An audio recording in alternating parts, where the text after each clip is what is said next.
Sir అసలు రాష్ట్రంలో గానివచ్చు, లేదంటే ఉమ్మడి రాష్ట్రం అప్పుడు గావచ్చు, గురుకుల వ్యవస్థ అనేది ఎలా స్టార్ట్ అయింది? అసలు దీని యొక్క హిస్టరీ ఒకసారి అసలు ఈ గురుకుల వ్యవస్థ అనేది మన తెలంగాణ, ఆంధ్రప్రదేశ్ ఉమ్మడి రాష్ట్రంలో 1971లో ఇది brain child of PV Narasimha Rao గారు. మాజీ ప్రధానమంత్రి పివి నరసింహారావు గారు.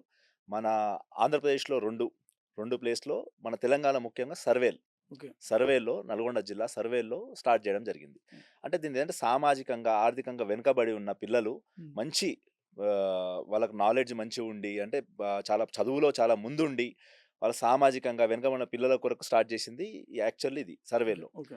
సో, అక్కడ నుండి స్టార్ట్ అయిన గురుకులాలు ఇప్పుడు డ్రాస్టిక్‌గా ఏమైందంటే తెలంగాణ వచ్చిన తర్వాత, అంటే తెలంగాణ రాకముందు ఒక 150, 200 వరకున్న గురుకులాలు తెలంగాణ వచ్చిన తర్వాత అప్పుడున్న ప్రభుత్వం ఏకంగా 1000 పైచిలుకు, ఓకే. 1000 పైచిలుకంటే దాన్ని విడదీశారు. ఎలా అంటే సోషల్ వెల్‌ఫేర్ అని, హ్మ్. బీసీ వెల్‌ఫేర్‌లో, హ్మ్. మైనారిటీ వెల్‌ఫేర్‌లో, హ్మ్. మన జనరల్ గురుకులాలు, ట్రైబల్ వెల్‌ఫేర్. ఇలా అన్ని 5 సొసైటీల వారీగా విడదీసి, ఒక 5 సొసైటీల ద్వారా 1000 పైచిలుకు గురుకులాలు స్టార్ట్ చేయడం జరిగింది. ఓకే. అప్పుడే అంటే 2016లో స్టార్ట్ చేసి ఫస్ట్ రిక్రూట్‌మెంట్ ద్వారా గాకుండా ఔట్‌సోర్సింగ్ పద్ధతిలో తీసుకొని, తర్వాత 2018, 19, 21 మొన్న 24 ఓకే. వరకు ఒక 4 రిక్రూట్‌మెంట్‌లో వీళ్ళందరిని తీసుకున్నారు. ఓకే. సో, ఈ స్టాఫ్ రిక్రూటింగ్ తయారైంది. కానీ ఒక్కటి ఏమైందంటే ఇక్కడ, మనం ఏదైనా స్టార్ట్ చేసినప్పుడు ఎగ్జాంపుల్ ఒకటి తీసుకుందాం. మోడల్ స్కూల్స్ తీసుకుందాం. అవును. ఫస్ట్ ఏం చేశారు? ఇన్‌ఫ్రాస్ట్రక్చర్ డెవలప్‌మెంట్ చేయాలి. ఓకే. అంటే మనం సెంట్రల్‌లో ఎన్‌వీఎస్‌లు అవి చూసుకున్నప్పుడు, అవును. నవోదయ విద్యాలయ సమితులు ఇవన్నీ అవును. చూసుకున్నప్పుడు, స్కూల్ చూసుకున్నప్పుడు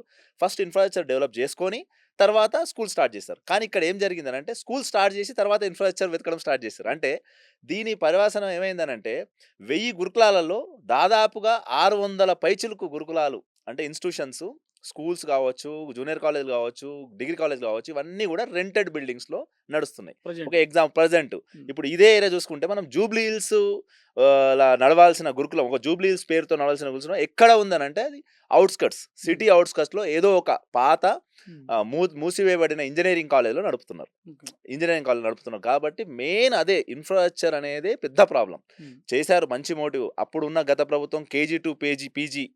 అండర్‌లో ఇది స్టార్ట్ చేసిర్రు. కానీ దీనికి ఇన్‌ఫ్రాస్ట్రక్చర్ అప్పుడు ఎట్లయితే స్టార్ట్ అయిందో ఇప్పటివరకు అట్లనే ఉంది తప్ప దీని ముందుకు ఎళ్ళలేదు. అదే ఓకే. పెద్ద ప్రాబ్లమ్ దీనికి. ఓకే.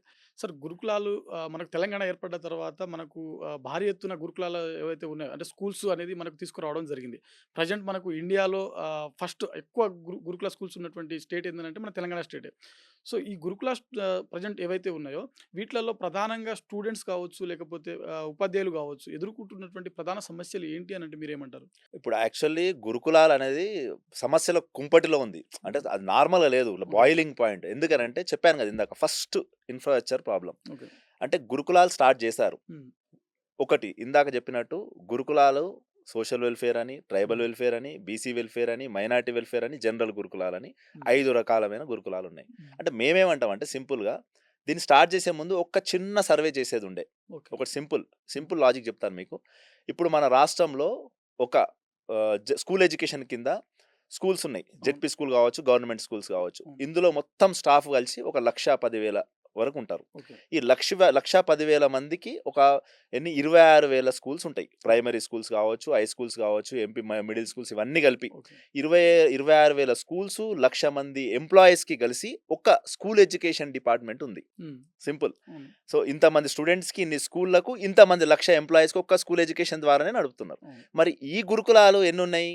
1000 గురుకులాలున్నాయి. హ్మ్. అంటే fifth to intermediate and degree, కొన్ని డిగ్రీ. డిగ్రీ కాలేజీలున్నాయి. ఓకే. ఇందులో స్టాఫ్ ఎంతమందున్నారో చెప్తాను మీకు. ఓకే. ఒక 30,000 పైచిలుకు టీచింగ్ స్టాఫ్ ఉన్నారు. ఓకే. ఒక 10,000-15,000 పైచిలుకు నాన్ టీచింగ్ నాన్ స్టాఫ్ అంటే టీచింగ్. మొత్తం కలిసి ఒక 50,000 లోపు ఉంటారు. ఓకే. 50,000 మందికి 5 సొసైటీలెందుకు?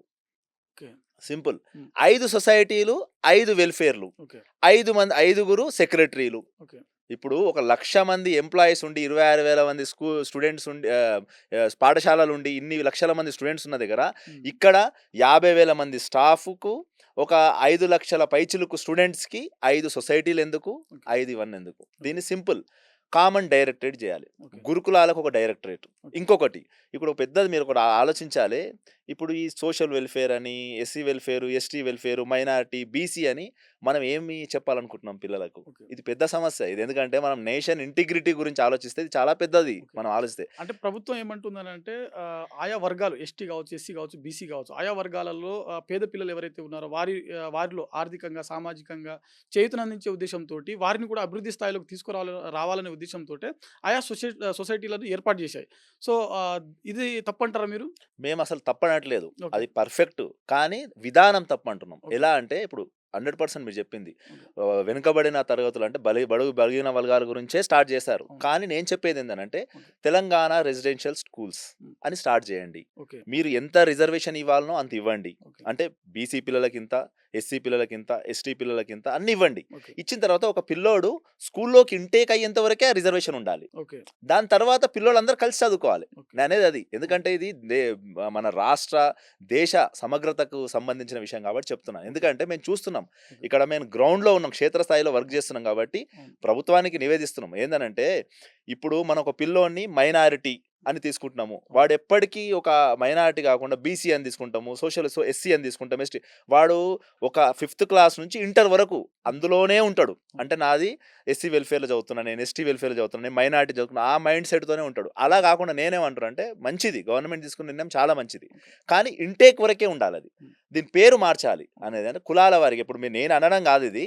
మీరు మన చదువుకున్న ఇప్పుడు మన రాష్ట్రంలో ఉన్న ఏ టీచర్‌ని అడిగినా, మేధావులను అడిగినా అదే చెప్తారు. రీసెంట్‌లీ విద్యా కమిషన్ ఇచ్చింది కదా! ఆ అవును. రిపోర్ట్‌లో కూడా అది ఉంది. ఫస్ట్ పాయింట్ అదే ఉంది.